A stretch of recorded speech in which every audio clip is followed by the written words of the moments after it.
Hallo Freunde, was geht ab? Lobo hier aus Südamerika. 100 Videos. Watcher of Realms. In über einem Jahr feiern wir heute Jubiläum. Vielen Dank für eure Unterstützung und Treue hier für Watcher of Realms und auf weitere tolle Jahre.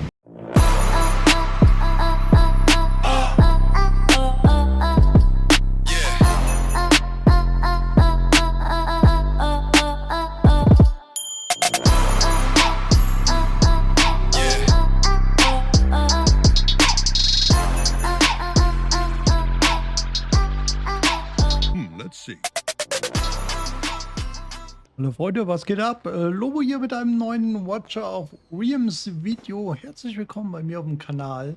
Ja, 30 Grad, die Sonne lacht bei mir. Ich bin noch in meinem Asyl im Urlaub, ja, aber nur noch so 2 Wochen, dann bin ich wieder zurück. Ich warte noch auf die neue Nvidia RTX 5090, weil in Deutschland ist sie nicht lieferbar. Und die wollen fantastische Preise von über 3.000 Euro haben. Und da sage ich, nee. Ja, also das zahle ich nicht. Da warte ich lieber, bis sie hier auf den Markt kommt. Soll in 4, 5 Tagen, soll sie hier im Laden sein. Und dann nehme ich mir natürlich eine mit. Und deswegen warte ich da einfach noch ab. Und komme dann mit der neuen Grafikkarte für meinen neuen Rechner wieder zurück nach Deutschland. Ja, heute schauen wir uns mal den neuen Lord, was heißt den neuen, also den Lord in der Beschwörung, in der uralten Beschwörung am Wochenende an. Und ich habe auch einen neuen Lord gezogen heute. Und zwar von meiner Gildenboss-Belohnung. Goldener Legi gedroppt.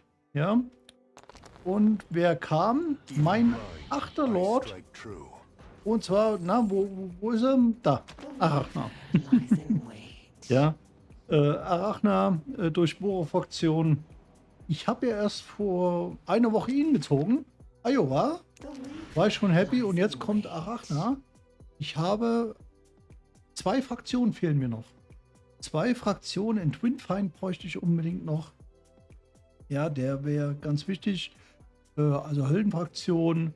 Und die andere weiß ich jetzt gar nicht. Irgendwo hat da noch was gefehlt. Ja, aber ansonsten habe ich alle Fraktionen mit Lords abgedeckt.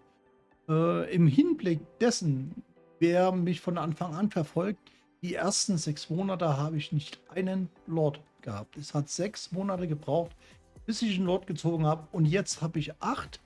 Also so schnell kann sich das Blatt ändern.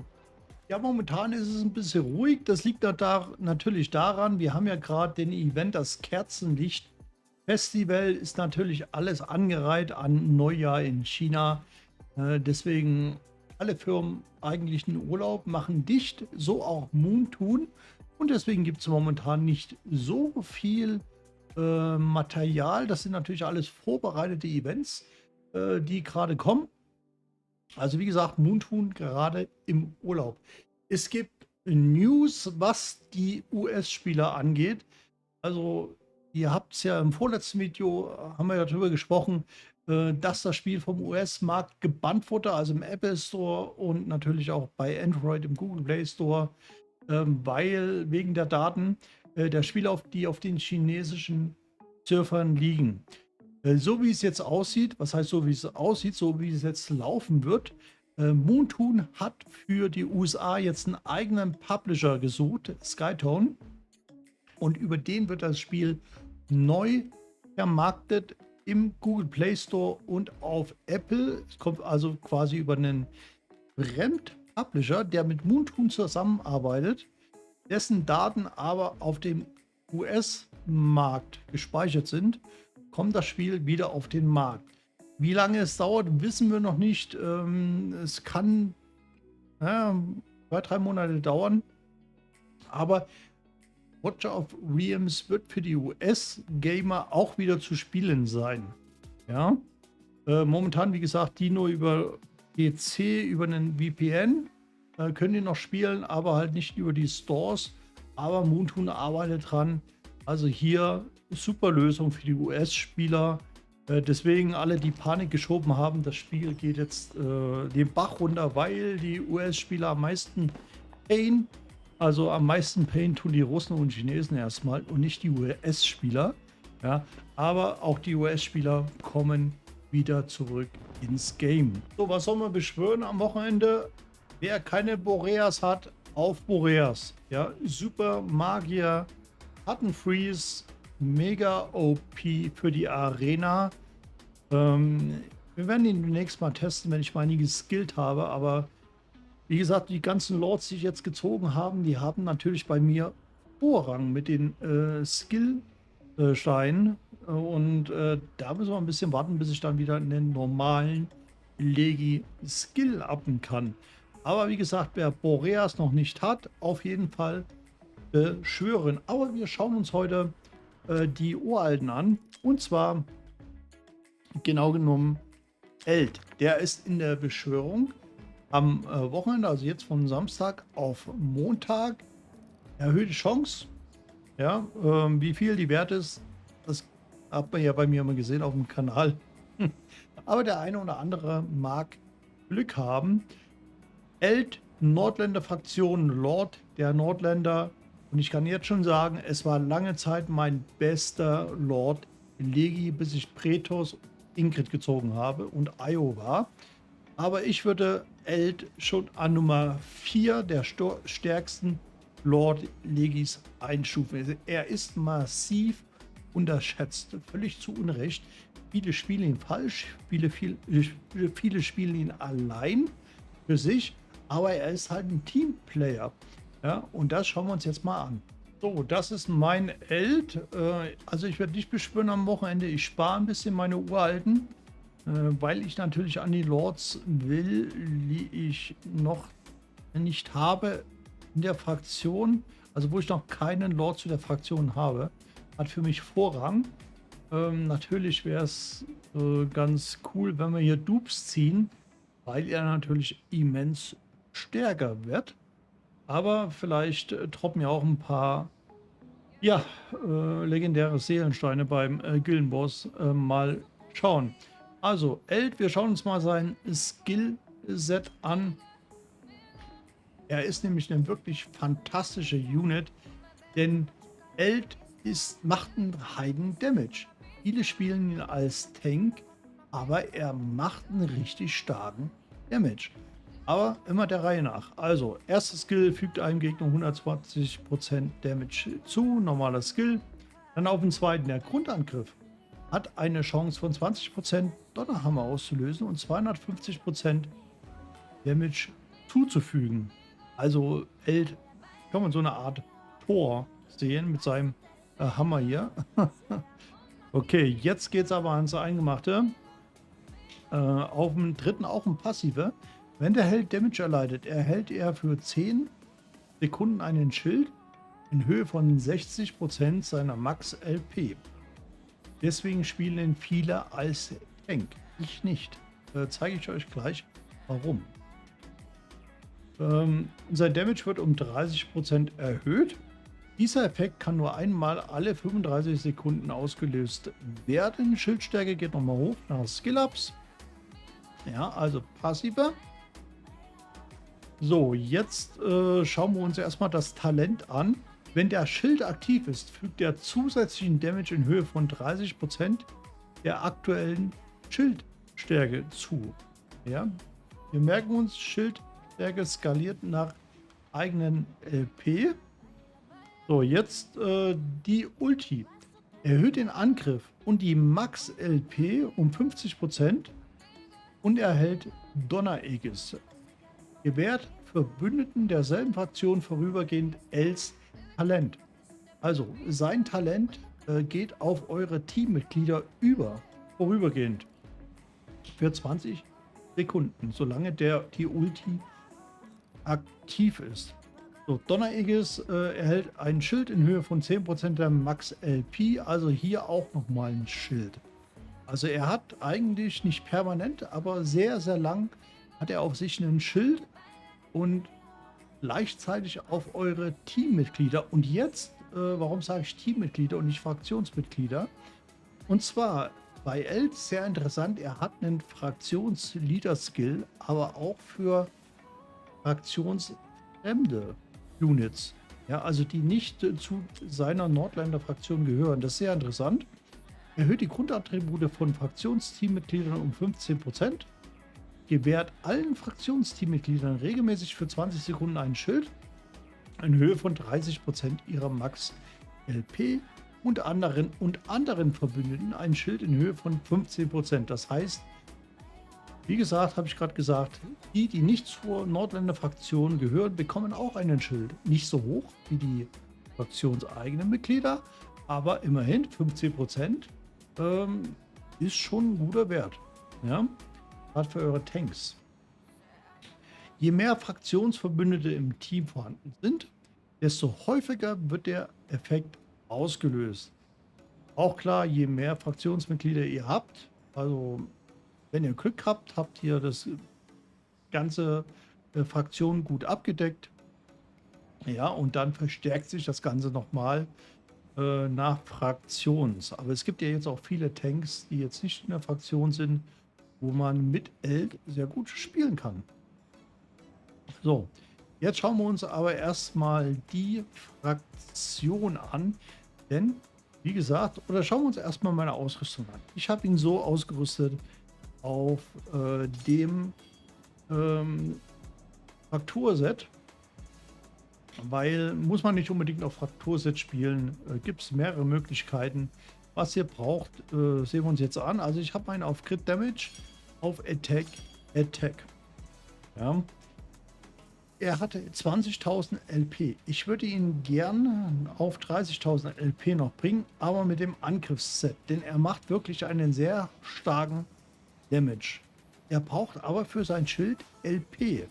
Deswegen, wenn man schlechte Ausrüstung hat, könnte man jetzt auch einen Slot auf LP setzen. Ja. Hier zum Beispiel, wenn man dann wieder einen guten Attack-Wert hat. Ja, müsst ihr schauen, wie die Sub-Werte aussehen. Wahrscheinlich, also hier, das Set ist natürlich nicht schlecht. Ja. Crit Damage plus 40, Angriff plus 10. Aber es ist schwer, jetzt was Gutes zu bekommen. Natürlich, weil die Tropperaten kennt ihr ja. Deswegen, ich würde hier gern ein LP-Set nehmen. Ja. Um die Schildstärke zu erhöhen.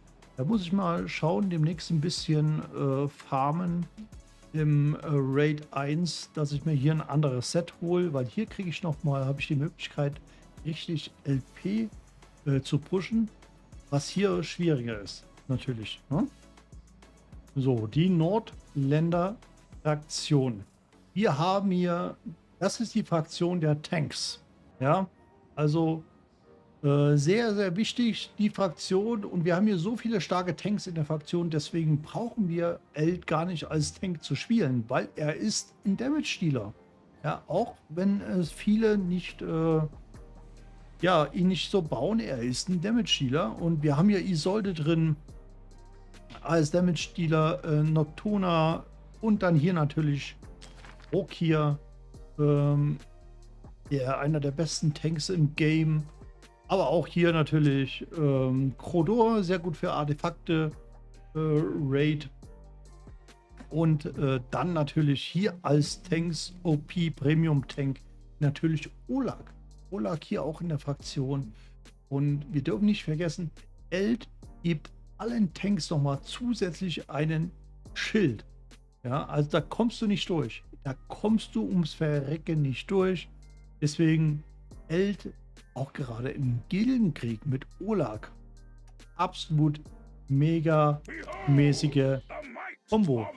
Aber ich möchte euch heute mal eine Damage-Combo zeigen. Und zwar für mich das beste Team für einen guten Damage, AOE Damage zum Beispiel, ist Eld in Verbindung mit der Valkyrie.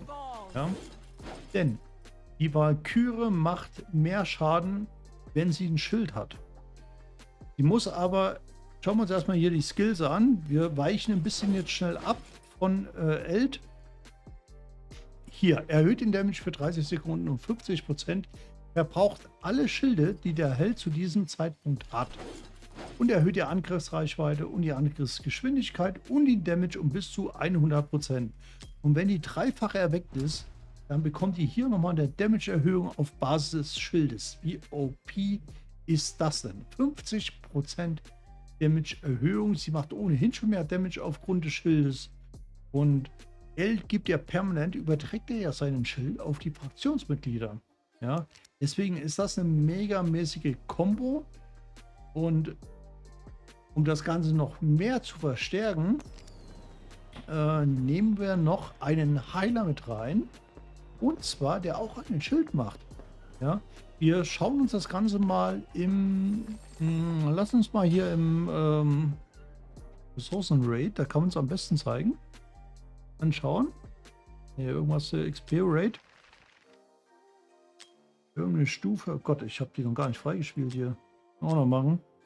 Aber kommst du XP hinterhergeschmissen. So, hier sehen wir die Combo mit unserem gut bewährten Vortex. Vortex macht ein Masseschild. Wir haben quasi ein Doppelschild. Dann auf der Valkyrie und auf Eld auch nochmal. Ja, das heißt, einen mega affengeilen Damage. Ist das ultimative Team, das ich mit Eld immer gerne spiele. Kannst du überall spielen. Ja. So, wir setzen Eld hinten rein. Valkyrie. Ne, umgedreht. Umgedreht. Was mache ich denn da? Eld natürlich vorne rein. Also er ist auf Attack gebaut, aber das macht gar nichts, weil durch sein Schild kommst du da gar nicht durch. Ja? Ihr seht, die Valkyrie hat jetzt den Schild. Wenn ich jetzt die Ulti aktiviere, wir bekommen doch mal ein Wasserschild. Wir warten mal auf Vortex. Bis Vortex sich geladen hat. Na, der braucht aber lange hier. Ja, ich spiele, und da ist schon vorbei. Das war jetzt natürlich, ja, Valkyrie Showcase. Waren zu niedrig in der Stufe. Müssen die Stufe hier oben bleiben. Ja. So. So geht's schon eher. Also. Hält von der Reihe als Tank. Machen wir erstmal Vortex. Dass er sich laden kann. So, jetzt Valkyrie rein. Okay. Das ist mein Vortex, der ist echt slow. Den muss ich mal überarbeiten. Ich spiele ihn halt kaum. So, jetzt hat er sich gepusht. So, Schild. Schild. Und jetzt verliert die Valkyrie alle Schilde. Habt ihr gerade gesehen? Und haut extrem erhöhten Damage raus. 50% mehr, wenn ihr es die dreifache erweckt habt. Ja. Also jetzt ist noch verhalten, aber du kommst da gar nicht durch. Ne? Schild ist so stark von Eld. Ja. Und er macht ja selber noch einen richtigen Damage. Und er hat nicht mein bestes Equipment. Ja. Also das ist so meine Dreier-Kombo. Und was ich dann sehr schön als Tank- und Damage-Team reinnehmen, das ist Nocturne natürlich. Hammerharter Damage-Healer. Und auch dann noch kannst du reinnehmen Olak, wenn du jetzt noch ein bisschen mehr, oder Isolde, wenn du noch ein bisschen mehr Schutz brauchst. Ja.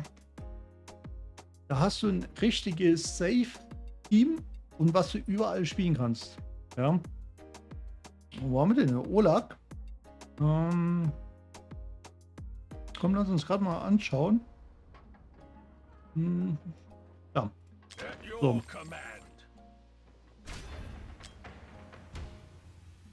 Und Olak kommst ja eh schon schwer durch. Ja.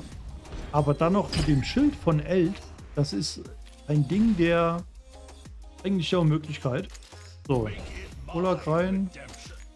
Feld dahinter. In die Walküre. Also wie gesagt, es ist jetzt nicht speziell für Ressourcen-Raid. Ich habe den Ressourcen-Raid jetzt nur reingehauen, um euch das mal so ein bisschen zu zeigen. Und hier noch den Double-Schild von Vortex.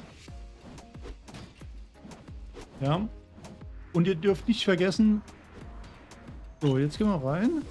Ah, komm, die kann man hier hinstellen. Eigentlich völlig egal. So. Jetzt haben wir ein Schild. Kurz hat die Valkyrie ein Schild entfernt und jetzt haut sie ihren Damage raus. Ja.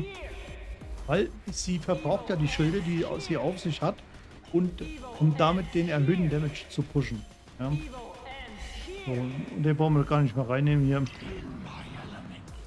Also das ist monströs stark. Also Eld als Lord Lead auch für fraktionsfremde Mitglieder ist richtig geile Unit. Ja. So, Waffen hier.